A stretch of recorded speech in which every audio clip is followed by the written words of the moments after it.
ఆ జాతి బిడ్డలుగా వారికి ఘనమైన నివాళులు అర్పిస్తూ ఈ భారతదేశంలో మార్పుకు ప్రధాన కారణం ఇద్దరు.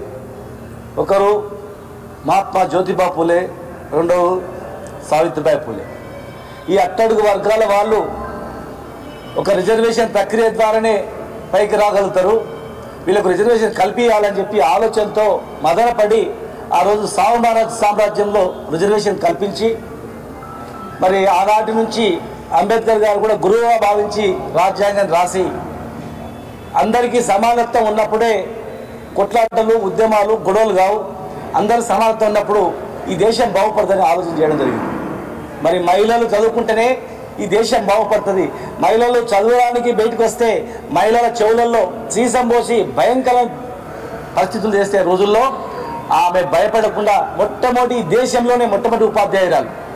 ఆమె చదువు చెప్పడానికి వెళ్తే ఎంతోమంది అవమానించింది, బురదను చీర మీద పోసింది, అనేక రకాలుగా అసభ్యంగా ఎన్ని ప్రయత్నం చేసినా మొక్కవని ధైర్యంతో ఆమె చదువు చెప్పి ఈ దేశంలో మార్పు కారణమైంది.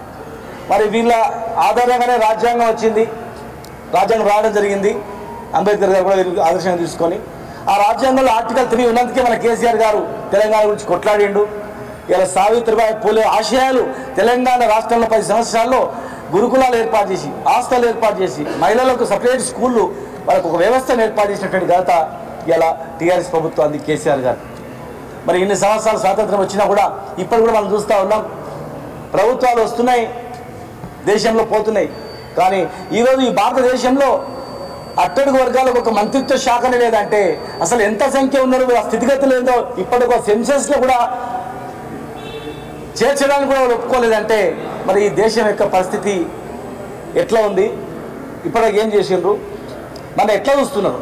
ఒక వస్తువుల్లాగా, ఒక పనిముట్లలాగా, ఒక ఓటు బ్యాంకు లాగా చూస్తున్నారు తప్ప ఈ వర్గాలకు బాగు చేయాలనేటువంటి ఆలోచన చేయలేదు. ఎందుకంటే మన సంఖ్యనే చెప్పట్లేదు, స్థితిగత చెప్పట్లేదు.